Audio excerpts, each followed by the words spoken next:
Welcome to my next town.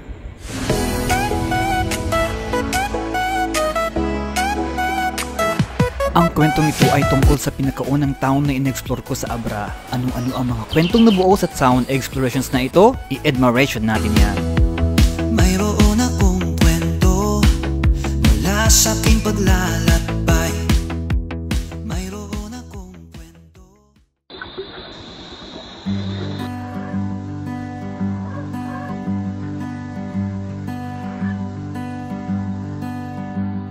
Taong 2012. Yan ang taon na una akong nagtangkang i-explore ang probinsya ng Abra. Noong mga taon na yan, kapag sinasabi kong pupunta ako ng Abra, ang sasabihin ng mga marites sa amin sa vegan ay, "Ado ti manggagamod dita?" Ibig sabihin nun, marami daw mangkukulam. Noong mga panahon na iyon, mas bata pa ako. Pero mayroon na akong kapasidad na magdesisyon at gumamit ng common sense. Kaya kahit iyon ang panakot sa akin ng mga marites, hindi yun ang nakapigil sa akin para mag-explore sa Abra. Habang in-edit ko ang video na ito, ngayon ay 2025 na. Sa tagal ng panahon na nag-stay ako sa Abra for leisure purposes, wala pa naman akong nakikitang mangkukulam. Bagamat wala pa akong nakikitang mangkukulam, alam kong totoo yung mga balibalitang may karahasan sa Abra noong 2012. Kasama na dyan ang pagkakaroon ng rebeldeng grupo. At mas takot ako doon sa totoong tao.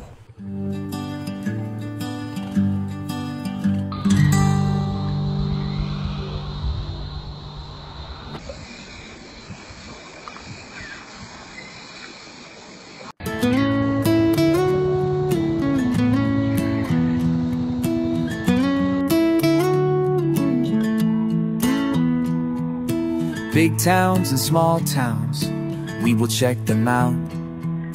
Mountain towns and island towns. Hindi naman isang sikreto na may mga socio-political at election-related violence sa Abra noong mga panahong ito. Gayunpaman, masyado akong naging mapusok noong mas bata ako sa konteks ng pagbibiyahe. It was the peak of my curiosity about seeing new places and also the peak of my carelessness in the context of travel planning. Kasama ng aking kapatid, nag-rides kami papunta ng Abra. Gamit ang aking Honda Beat at ang una naming in-explore na town ay ang San Quintin. So, welcome to my next town.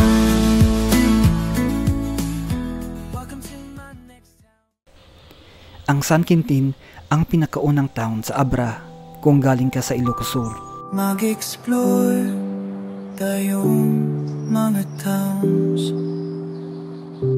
Ako ay may dalang camera.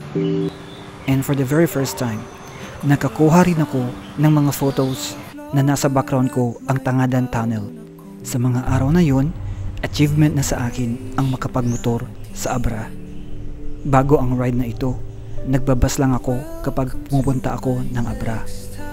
Sa pagkakataong ito, naging kontrolado ko ang aking oras dahil nagkaroon na ako ng motor. Welcome to my next town.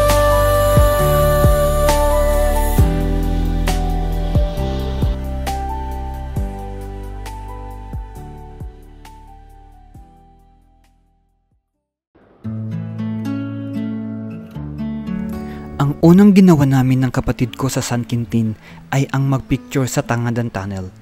Never akong nagkaroon ng solo picture sa tunnel na ito dahil lagi akong nagbabas kapag pumupunta ng Abra. Sa paligid ng tunnel na ito ay matatagpuan din ang Abra Welcome Park kung saan makikita ang isang estatwa ni Gabriela Silang na nakasakay sa isang kabayo. Pagkatapos ng documentation namin, pumasok na kami sa Tangadan Tunnel. Grabe lang, kakaiba yung fulfillment ko sa panahon na yan noong pumapasok na kami sa Tangadan Tunnel. Para sa akin kasi, ang pagpasok sa tunnel na yan would legitimize my Abra visit. Hinanap din namin ang Municipal Hall ng San Quintin. Wala pala siya sa highway. Hulaan nyo kung nasaan? Andun, sa tabi ng ilog. Welcome to my next town.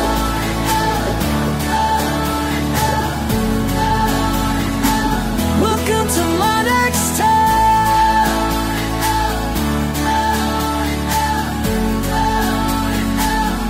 Welcome my next town.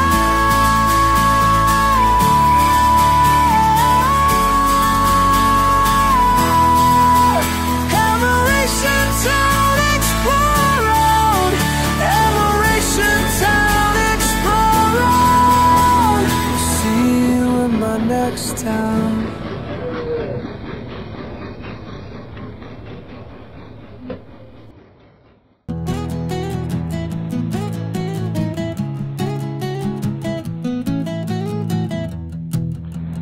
Mayroon akong kwento mula sa aking paglalakbay.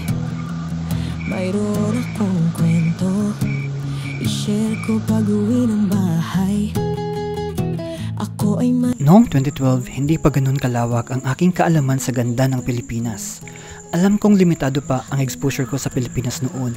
Ang makita ko ang isang town hall na nasa tabi ng ilog at paanan ng bundok ay super big deal na sa akin noon. Ngayon ay 2025 na.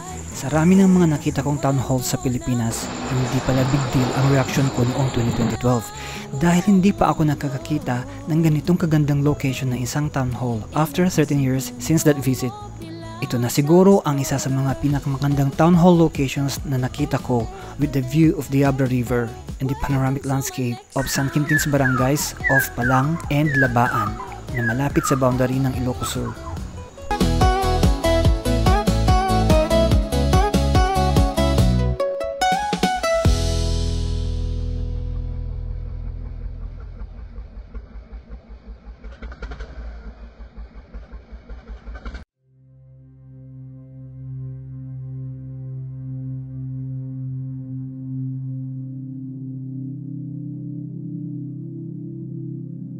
Nagmotor kami ng kapatid ko papuntang Abra noong 2012, kaya makakapag-explore lang kami kung may kalsada. Noong narating namin ang San Quintin Town Hall, dead end na pala ng kalsada. Ibig sabihin, wala na rin kaming imumotor. Subalit, hindi dyan nagtatapos ang aming town exploration sa San Quintin noong 2012. Mula sa pampang ng ilog, malapit sa San Quintin Town Hall, kita ko na ang tugot ni Angalo.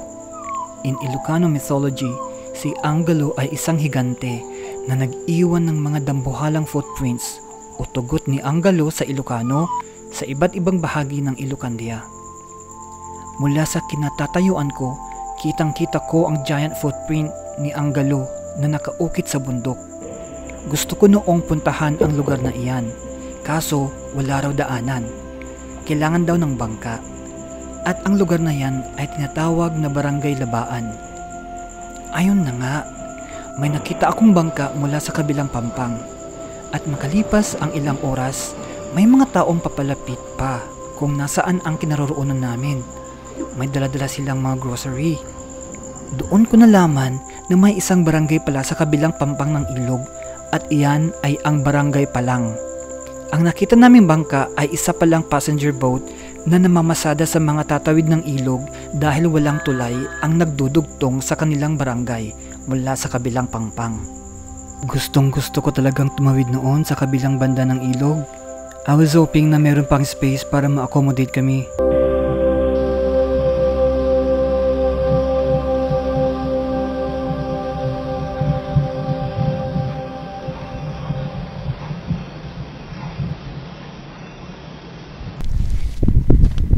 Guess where we're going. We're crossing the Abra River using a boat. The boat is already approaching here, and so we're just so excited to cross. It is our first time to do this here at San Quintin Abra.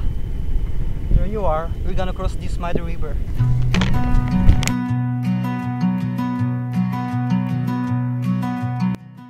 As a child growing in Ilocos Sur, I've always loved seeing the Abra River as it enters my home province, Ilocos Sur, through Santa. I've always crossed this river since childhood via Corino Bridge in Ilocos Sur, but I never tried crossing it on a boat. In 2012, I was hoping to cross this river for the very first time. I was with total strangers. I don't know who they were. During those times, in the past where Abra was considered notorious, I was here exploring the province of Abra and the town of San Quintin without fear, only excitement and curiosity to explore the world outside my province. That was my young self, careless, hopeless romantic, and wild.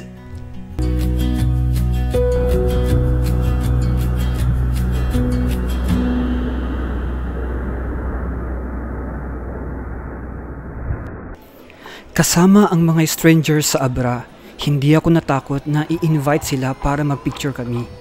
Noon, naaalala ko na hindi nila alam ang salitang vlogger. Pinasakay kami ng libre. Finally, naging matagumpay ang mission ko. Hindi ko makakalimutan ang exploration na ito sa San Quintin. Nakasakay kami sa bangka at tumawid sa kabilang barangay.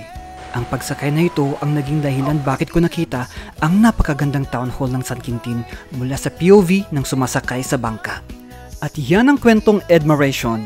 My name is Edmar, your town the explorer. See you in my next town.